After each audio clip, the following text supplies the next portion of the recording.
Welcome to the Money to the Masses podcast, putting you in control of your finances. One mic, two idiots, and, according to our latest figures, 3 listeners. Here are your hosts, Damien Fay and Andy Leaks. Before we start, Andy, I just wanted to say a quick thank you to our podcast sponsors, Money Farm. Now, Money Farm are the largest digital wealth manager in Europe, and they create portfolios of ETFs for their clients. They're incredibly cheap and ideal for somebody who's wanting to get into investing, and perhaps for more experienced investors who don't actually want to run their own money anymore. Now, they will even offer to run the first £20,000 of any of our listeners' portfolio absolutely free if they enter the code MTTM20K into the website at moneyfarm.com. For more information, check out their website. But for now, Andy, let's get back on with the show. Hello and welcome to episode 144, I think, of the Money to the Masses podcast with your resident expert, as always, Damien Fay and me, Andy Leaks. Damien, welcome back. It is episode 144, I think, this week. I think it is, Andy. The reason Andy are laughing about this is because after we recorded last week's episode, Andy dropped the bombshell that we got the number wrong, and we had. And again, that was my fault for being away and actually forgetting the number of the show.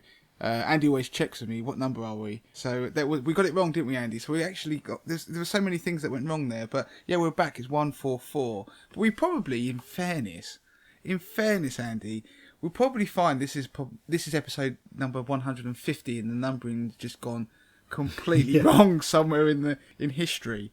But yeah, but that reminds me of a story of my granddad, who was Irish, and he celebrated his birthday. He found out when he was in his, I think he was he's in his 60s. For some reason he did his birth certificate, and he found out he was celebrating his birthday on the wrong day. I think I told that story once before, but it reminds me of that. So it's obviously in my genes to get the dates and numbers completely wrong. Damien, never mind about the mistake. Let's not start with the mistakes. Let's start this on a positive. How have you been the last week? What have you been up to? I tell you what, this week has been... I've had a really good week, because at the beginning part, it was the bank holiday weekend, and I had a long bank holiday weekend like everybody else, but I had an extra day tagged on the end where I spent some time with the family. And what I did is, on one day, I took my eldest daughter, who's 7, up to London with my brother and his daughter, the same age as my daughter, and we went round Natural History Museum and did various different things like that, a day out in London, because we'd been talking, and we remembered, funnily enough, that a day out that we'd had as kids, at a similar age, our dad had taken us out up London, and we suddenly thought, do you know what, you remember these things when you're older, so we decided to do that, and it was a brilliant day. I mean, the Natural History Museum, I've not been there for a few years. Obviously, for people outside of London, you've obviously heard of the Natural History Museum, but if you get the chance to go, it's well worth the visit. And interestingly, although the museum is free, there's normally a big queue to go in, but my parents just so happen to be, you can be members, so you pay an annual membership. You know, like nearly all these things you go to, they try and sign you up. Yeah, and you can get a little ticket, can't you, that you can go along as their guest kind of thing and get in the side entrance a bit quicker. Do you know what, Andy? I didn't know this. And they didn't actually, in fairness, my parents, when they joined up, that is, and then they said to me, look, if you're going up there, every year they get 10 free guest passes, and they don't even have to be present. All they have to do is give you the tickets and their membership numbers on it, and it basically allows you to walk straight past all the queue like some kind of VIP. And of course, in the Natural History Museum, I feel like I'm doing a plug for them, but in the Natural History Museum, there's normally some paid for exhibitions where they have some of the like wildlife photographer of the year and things like that. So, but you can actually get into those for free, and you skip the queue as well. So the point is, if you know anybody who is a member of these things, it is actually worthwhile, because you get a day where you don't have to queue, and you actually save yourself an absolute fortune. Because we also went into one event. It was a butterfly tent they have at the Natural History Museum, and it's a tent where there are actually live butterflies flying around, and they're enormous, and it was incredible. A real change from the sort of what I do normally, and it was great fun to see the kids and how much they loved it. And I had to be rescued from a butterfly. It sounds odd, but I had one of them attach itself to me. Of course, you can't leave the tent, because if it goes outside, it will die. So I had to have a woman come along and take this. It's the size of my hand, to detach it from me because it seemed to take quite a liking to my elbow for whatever reason. But there you go. So I had a good weekend, and it was really nice to do that. What about you, Andy? What have you been up to? Yeah, kind of similar stuff really, doing stuff with the children. My family, not myself, I was working unfortunately, they went into London also and considered doing the Natural History Museum, but actually it was really wet on Wednesday, so really raining all day, so it was difficult getting across London, so they just went to the nearest place to the station. It just happened to be the Tate Modern, and they had a few bits of exhibitions and things on for the children that they enjoyed. So yeah, the family did a family day out. I actually took the children out to the seaside on Saturday. That was interesting. I say interesting because normally we do it as a family, but my wife decided that she wanted to have a day out with a couple of her friends to go shopping. It's her big birthday soon. We won't mention the number, 40, and so she wanted to get herself a nice dress for her 40th birthday. So she went off with some friends, which was basically turned out to be it was disguised as a shopping trip. It turned out to be a drinking trip with a bit of shopping, but that's fine. So me and a few of the dads decided to go down to Dymchurch on the coast, which is a quaint little seaside village in Kent, and yeah, we realised about an hour in just how difficult it is looking after the children. I mean, we do look after the children a lot, but the difficulty is normally when we go to the beach, there's a couple of parents, there's a mum and a dad, and you kind of, you share the load, and, while one child's screaming and crying and getting bitten by a crab, the other parent can kind of, dip in and help out. And when there's only one of you, and especially when there's a lot of dads together, we don't seem to be the most practical group. And I don't think there was any point when one of the children wasn't crying. Or actually had sun cream on. Because that's the other thing, isn't it? That mums are the best at applying sun cream. I just think, no, just wing it. I mean, that's very irresponsible of me. I like to think some of my genes, obviously, are in my children, and they might have slightly darker skins when it tan easily. But, I just think, I'll wing it. But that sounded like a complete stitch-up job anyway by your wife. I know your wife very well, but it just sounded like, let's go to the beach. Oh, actually, I need to go shopping. Off you go, darling. I tell you what, Andy, I applaud you for doing that, because it was one of the... I fully understand, as other parents listen to the podcast, how much of a feat it is to do anything like that. And I know there'll be mums and dads who probably do it all the time, but it's very... hats off to you, because it is quite difficult to take more than one child to the beach at the best of time. I mean, we struggled, before we move on, the two things we struggled with when we went to the beach was trying to get our youngest out of the sea. And she just basically kept going in it until she turned blue. And if you took her out of the sea, she threw a tantrum. If you left her in the sea, she got hypothermia. So it was a balancing act of which was going to be the most palatable. And so in the end, we had to just leave the beach. Or the other thing is, it's just the constant rolling in the sand and almost eating sand. And I think for the youngest child, it's always it's a difficult one. But anyway, we've talked about 9 minutes on beaches, but it is the summer. What the hell? It's our podcast. We can do what we like. Right, so let's move on. What have we got coming up on this week's podcast? We're going to do something slightly different this week, because I had an interesting email from a listener, and normally I would try and do 3 things in the podcast. I might end up doing 3, but one of the questions I was asked, I'm going to just blast into it. We're going to talk...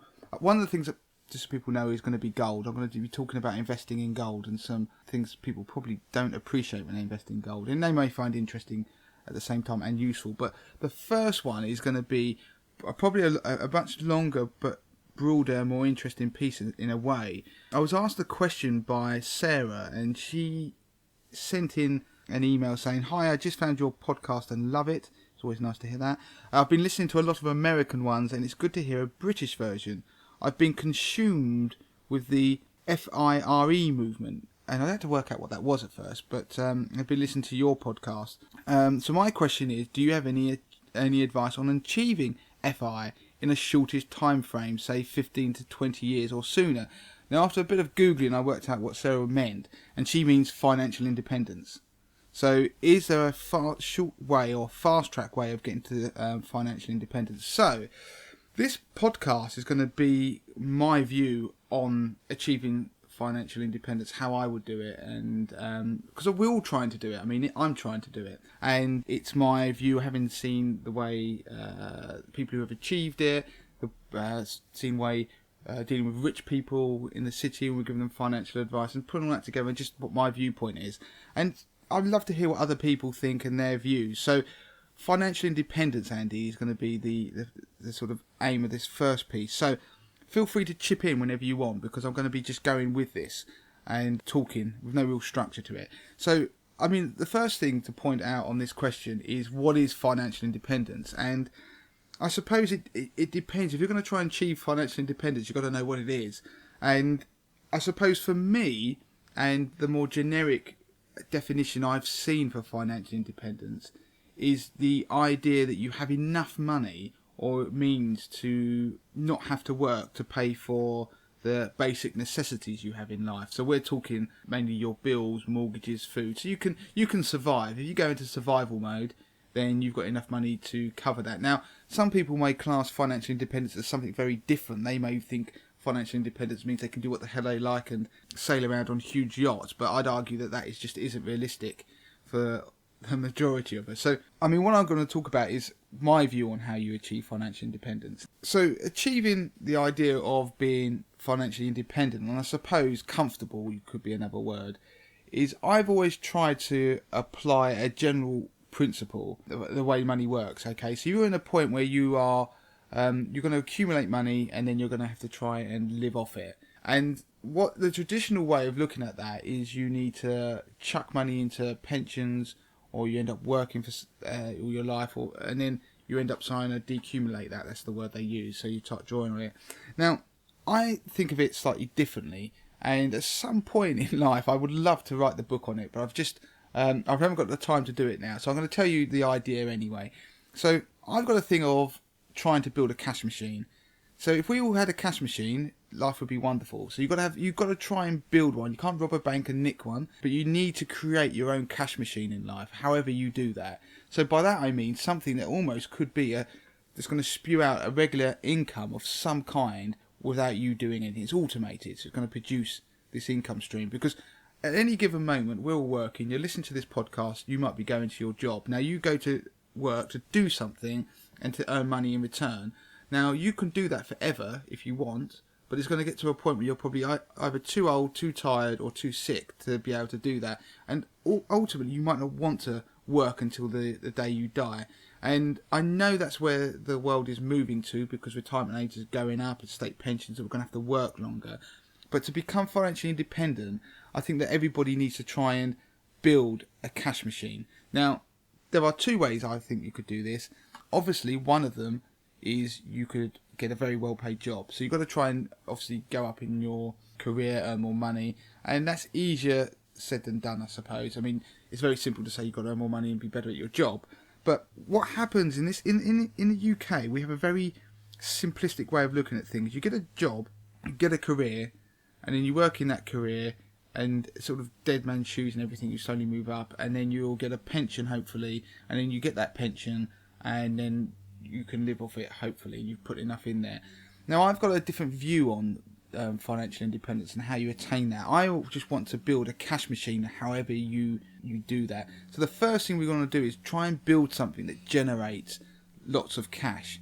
And that's not going to be cash that you're going to live off. So this is the first step. So, for example, a business. Now, if you can create a business or a means or a side project, they call it a side hustle. Think of the One Giant Leap podcast series, okay? So the One Giant Leap podcast series, for those of you who haven't heard it, is my other podcast, which I interviewed a number of people who did amazing things from very simple backgrounds. Sometimes it was just a side project, much like Money to the Masses was, and then turned it into something much bigger in a business. Now, even if you're going to create a business yourself you could decide to be a plumber, and you're going to become a plumber. The first thing you've got to try and do, in my view, is not obsessed with becoming the next big thing. When people create businesses, there seems to be an obsession that you've got to create the next Facebook, you've got to create the next entity that's going to take over the world. The idea of a business is, I think, is very valid to aim for small. Small is a valid destination in itself. So what you're trying to do is, rather than go for growth and just keep growing things so aggressively that it gets out of hand, which is why a lot of people fall down. They start building a business, they have success, and they're generating more money than they need.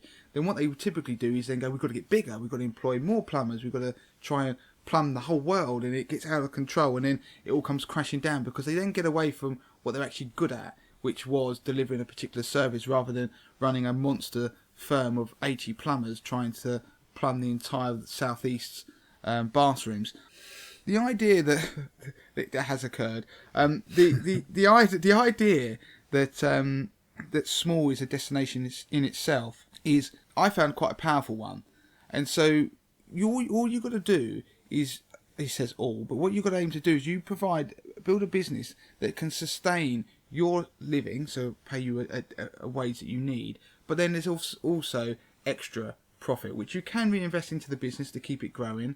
But mainly, it's generating cash. As soon as a business is profitable, then you're onto a winner. Now, it's far easier to make a business profitable if you have low costs. And a lot of the One Giant Leap podcast interviewees had low cost businesses because of being able to use things on the internet. So they launched businesses on the internet and were able to keep things low cost. Blogs are fantastic ways of launching businesses. Now, if you just had a side thing of making cakes, you've got low cost, it's just you and your ingredients, but you can actually sell them to more people. Keep costs low and you become profitable, and you pay enough for yourself without getting greedy. What it means is there's money left over, and then that money left over, you can either reinvest in the business, so you go for growth, but it's perfectly valid to just take the income from a business. So you can go for growth, or you can use it as a cash generator. Now, if you end up generating cash from a business and you do take it and then you do go to the next phase, which I think of is the investing phase. Now, you're not trying to be the next Facebook, but you can invest in the next Facebook. You can buy things like Facebook shares. You can invest in funds. You can do 80-20 investor. You can do all these things where you can invest money.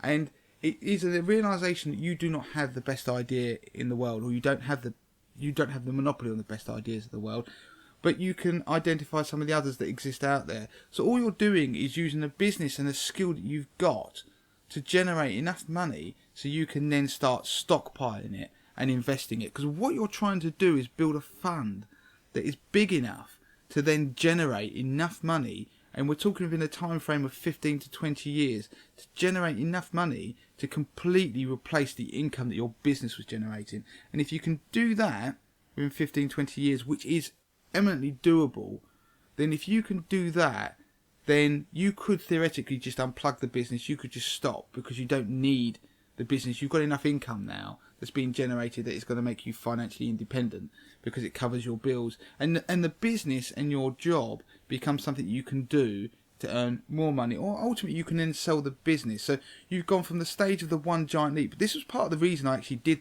the One Giant Leap podcast, because it was this obsession of, if I can, investing is I love investing. I love teaching people how to DIY invest.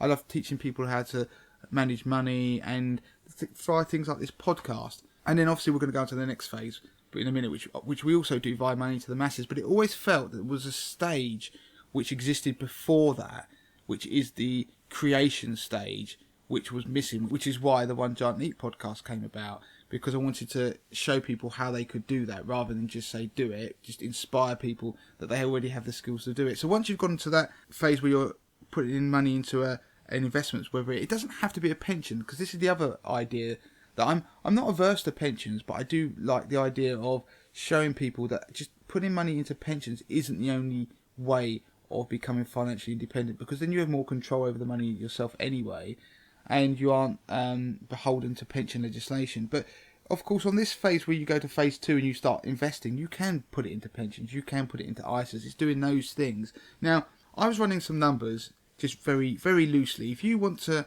I would argue that most people in the UK could be financially independent on about £2,000 a month, and that would that's kind of the average wage. So that takes you to £24,000 a year. Now, I'm not saying that's all your bills and everything included, but that's going to probably be a large proportion of the core ones that you have to pay and to be able to eat.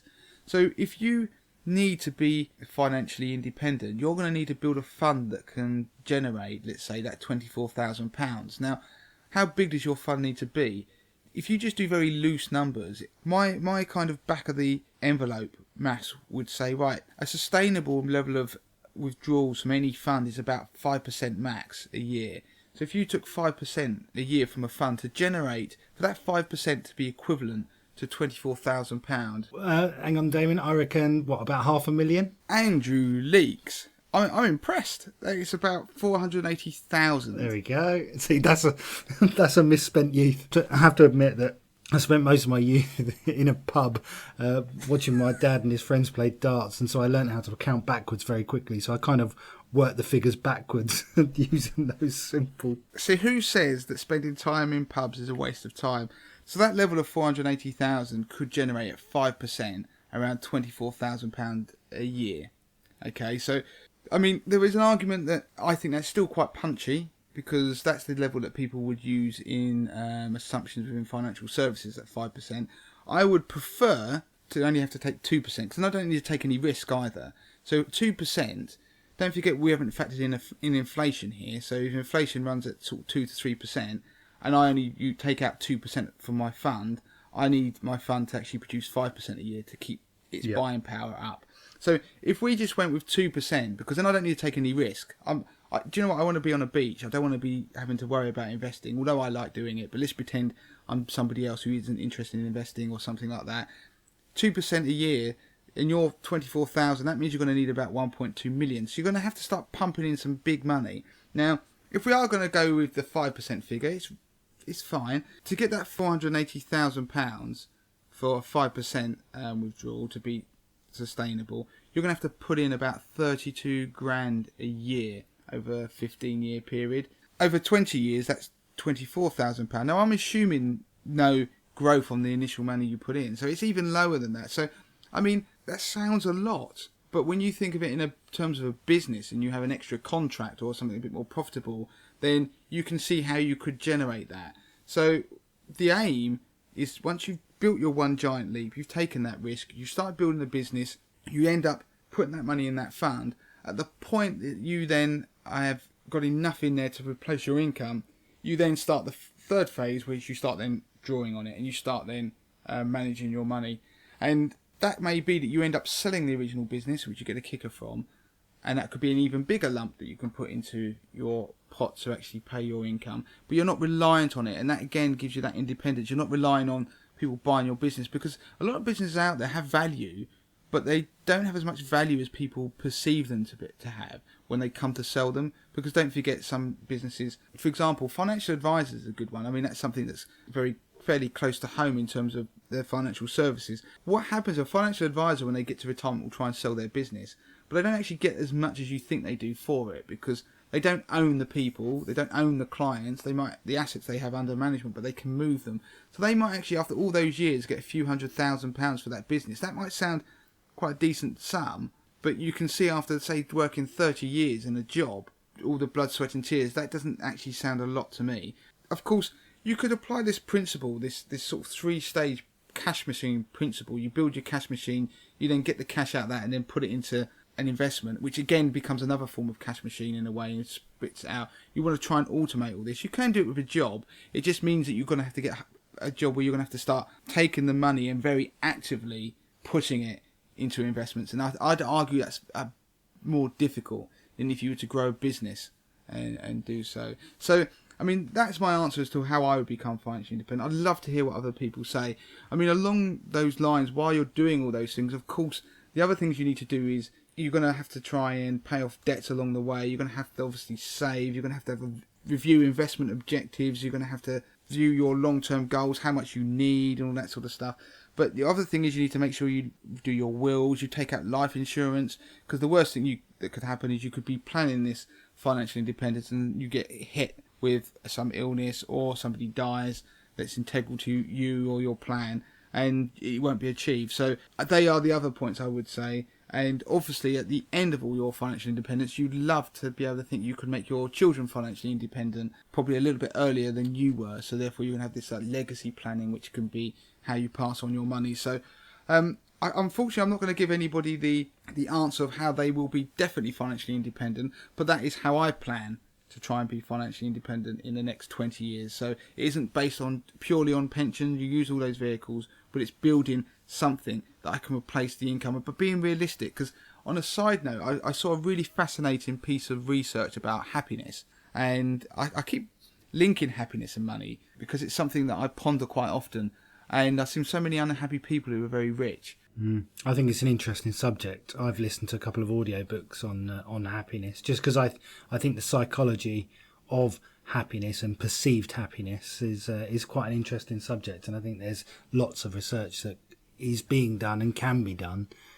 Anyway, yeah, that's me on a side tangent, but yeah, I find it interesting. But what you're saying there is right, Andy, because there was a guy, I can't remember his name. I'm terrible with names. It's almost an affliction I have.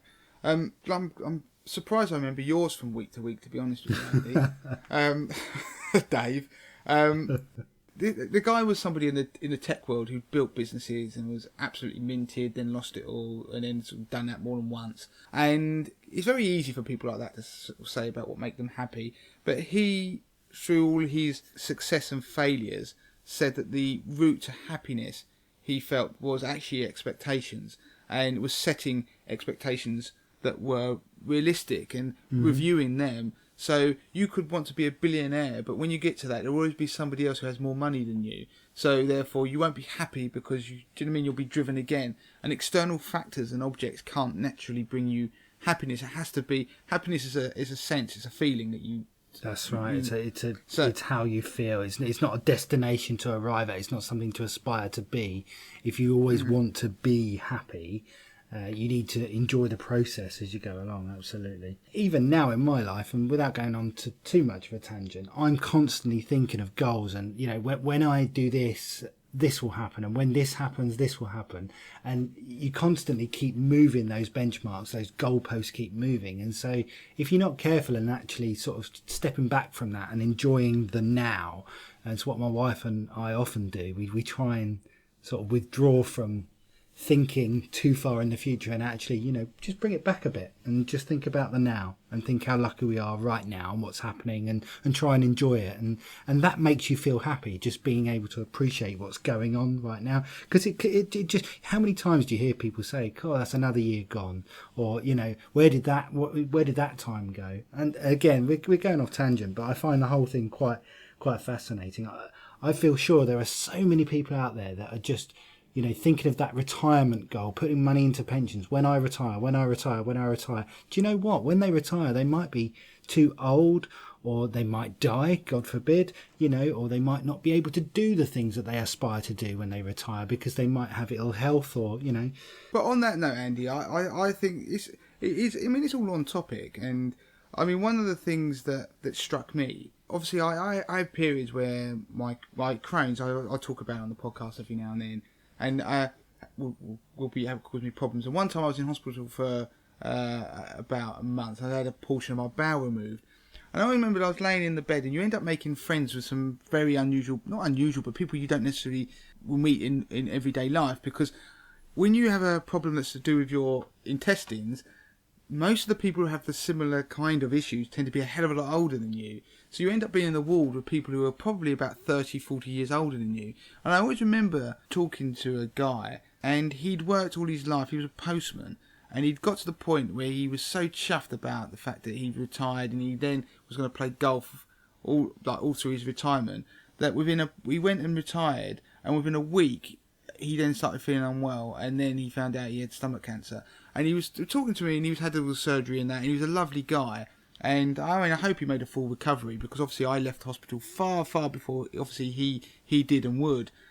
But it was one of those things that struck me about how we always plan for this idea of retirement that you are going to get to and aspire to, and suddenly it's all going to be wonderful. And I just see so many people where that doesn't seem to be the case. And interestingly, with financial advisors, they see a lot of people in that accumulation phase, so when they're in their 30s, 40s and 50s, saying this is what I'm building for. But then when they get to retirement, they don't tend to deal with them so much, because obviously they're withdrawing their money out of it, and therefore the financial advisor doesn't make any money out of them. And so they're less engaged with that solution, that end for a lot of them. But what you tend to see is that what very quickly happens is people think they're going to spend a lot of money when they're retired, and they will do for the first 10 years. They may go around and see a few things and go on holidays, but the reality is that what happens is then within about 10 years plus of that, unless they're very lucky with their health, their world starts to very quickly shrink because something will happen with either them or their partner that means they can't travel or they can't do so much. And then by the time they're they're heading towards 80, with the majority of people, the amount they spend is not the 25,000, 50,000 they plan to throughout their retirement. So actually the amount of money you need isn't as big as some people think.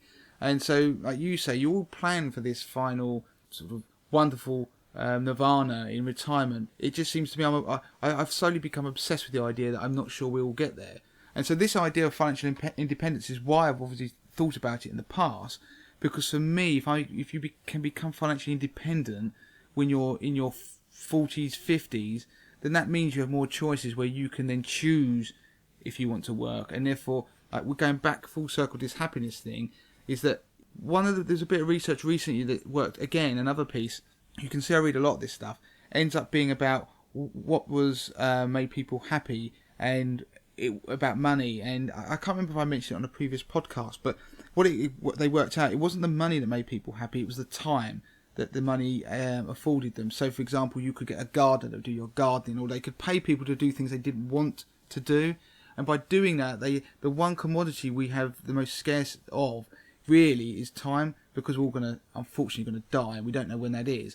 So if you can have more time to do the things you want, that is far more valuable, and therefore it makes people far more happier. So it's quite interesting that this whole idea of financial independence, I like it. I don't obsess over it in terms of when we're doing planning and everything, but I am trying to steer people a bit more to think like that, because why not?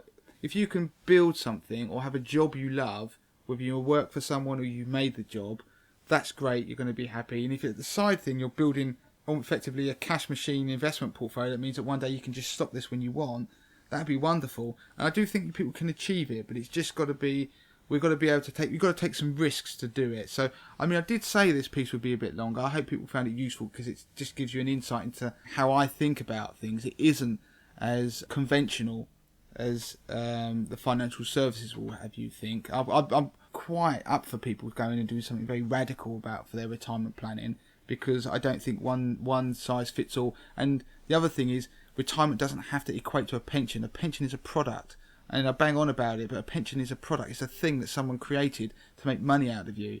It does obviously facilitate things, but that's what it was made for. So retirement is more than just you funding someone else's pocket. Anyway, that is financial independence in, well, it seems like 40 minutes, so there we are. Before we move on, Andy, I just wanted to quickly mention 80/20 Investor. Now, 80/20 Investor is my DIY investment service.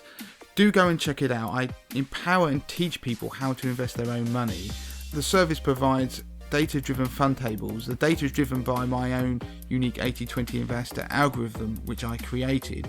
You also get stop-loss alerts, you get research articles and insight, you get market commentaries, monthly commentaries and DIY investment lessons, but you also get access to my £50,000 portfolio, which is a portfolio of my own money, which I run live on the site for members to see, and it shows people how I use the service to maximise my returns. And in the first 2 years of doing so, I turned £50,000 into £59,500, which is a 19% return, beating investment managers, professional fund managers, financial advisors, investment banks, passive trackers in the market. So everybody can have a free 30-day trial of 80/20 Investor, and you can claim that by going to moneytothemasses.com and going and clicking on the 80/20 Investor hyperlink at the top of the page. So go and try the service, let me know what you think of it, and I know from the feedback that you're going to love it. But for now, on with the show.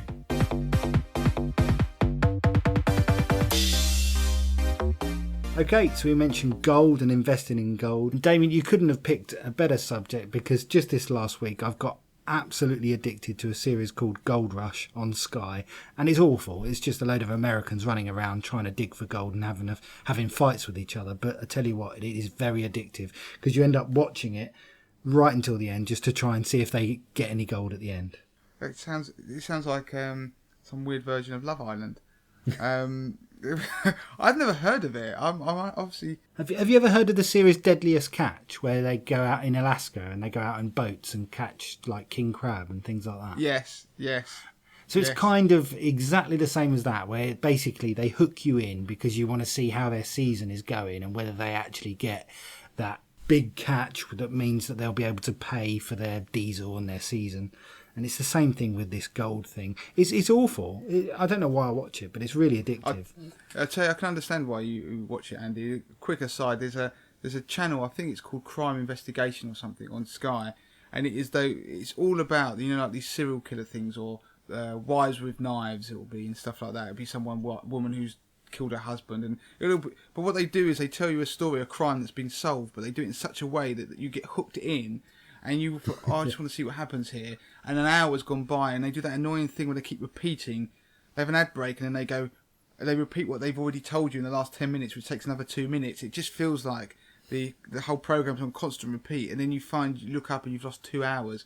I can understand the formula of that program, even though I've not seen it because I've lost my life to those things. But gold, Andy, I mean, there feels like there is an obsession with gold when it comes to investing. I suppose it goes back tens of thousands of years when we first started digging gold out of the ground and making things with it. The interesting thing about gold, it doesn't actually have many uses, so it's not really used within industry. It's very rarely. It pretty much is inert. It doesn't do anything. So people just value it as they say it's got a store of value, and basically it looks nice and people buy it. And so we obviously used to have the gold standard where currencies were pegged to the amount of gold that were in the bank's vaults, which doesn't generally exist anymore. But the reason I talk about gold is that gold is generally seen when the world gets spooked and they are worried that everything's going to go wrong in the investing world, so equity markets might fall, then people tend to go and buy haven assets. They're called haven because obviously they're meant to be safe. But gold is deemed to be one of those, because I suppose if you think about it, if the world goes to complete chaos, you could always go and live in the woods with a piece of gold. Now, the problem is that you don't actually ever buy a piece of gold. You end up buying some financial instrument that might track the price of gold. But people buy this thing because they think it's an insurance against some volatility that's out there in the market. So, for example, when Donald Trump has a bad game of golf and then decides he's going to start a nuclear war with North Korea, then that tends to send everybody crazy, understandably. Then everyone goes and rushes and buys gold, and it sends the gold price up. Now, this week on 80/20 Investor, I did a whole piece about gold, and in particular about the seasonality of the gold price and how people could play it. Now, do you remember we do Sell in May and Go Away and the Santa Rally, where there are seasonal trends in certain equity markets? Now, there is a slight seasonal trend in gold, and so I was seeing whether it existed and then telling people when it was.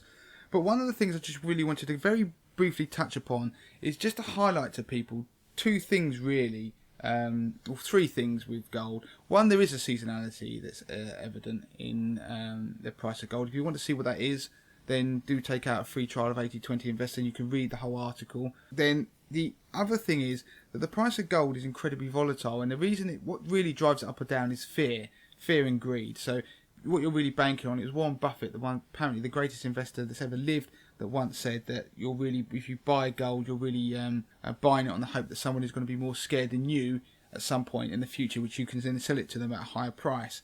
And that is true, because if you go back and look at some of the best and worst days for gold in the last sort of 20 years, I say best days, best months, then one of the best months for the price of gold, when it jumped up nearly 10%, was immediately after the Brexit vote last year, because everybody suddenly thought, what is going to happen now? The UK are going to leave the European Union. Is the whole world going to collapse? The other one was immediately after the financial crisis. But equally, there are times where gold does very badly, and that typically is the worst time to hold gold is in a market which isn't in the grip of fear. So it means that if suddenly everybody's very positive, gold will fall. One of the things about gold is incredibly volatile, so that's the other thing I want people to take away from this.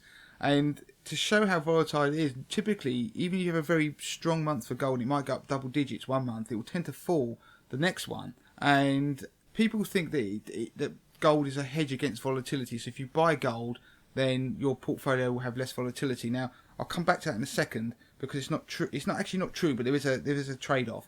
But the reason, one of the other factors that affects gold, there is a seasonality, there is fear, but also because it's priced in dollars, it moves inversely to dollars. So if the price of the dollar goes up, so the value of the dollar gets stronger, then gold gets weaker.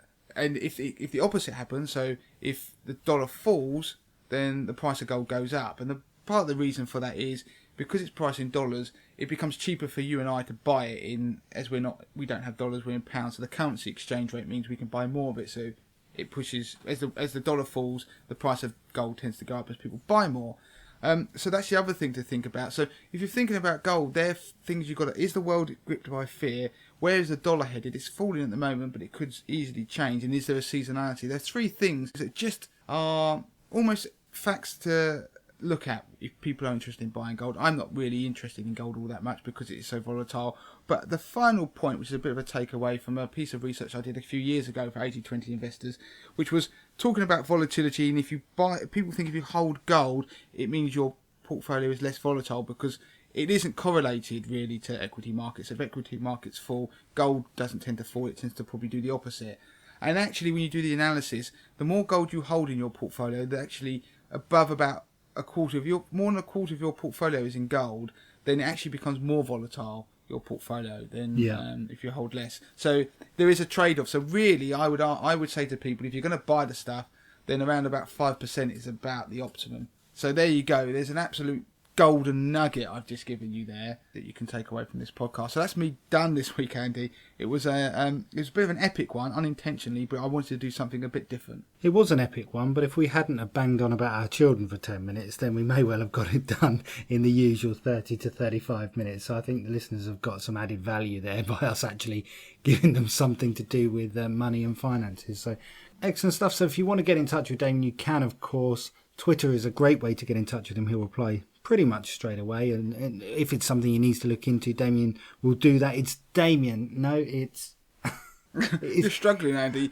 This is just as well. What episode we're on? 144. We still get this wrong. No, actually, you tend to get it wrong. In fairness, but it's money always, to the masses with the number with the number 2. Money to the masses. If you search for my name, Damien Fay, you'll also find me. So do get in touch. Email me, damien@moneytothemasses.com. Leave a review and also subscribe to the One Giant Leap podcast series as you'll enjoy that. We will solve the missing podcast episodes we talked about last week with the first 40 odd episodes of our podcast. They are evergreen, so people do like to listen to them all because we do try, we do talk about things that don't date on the podcast and try and always do things that are new, which is quite hard actually if you do nearly 150 episodes. But we're going to try and find those other 40. They're obviously there, but iTunes have archived them. So we are going to solve that mystery.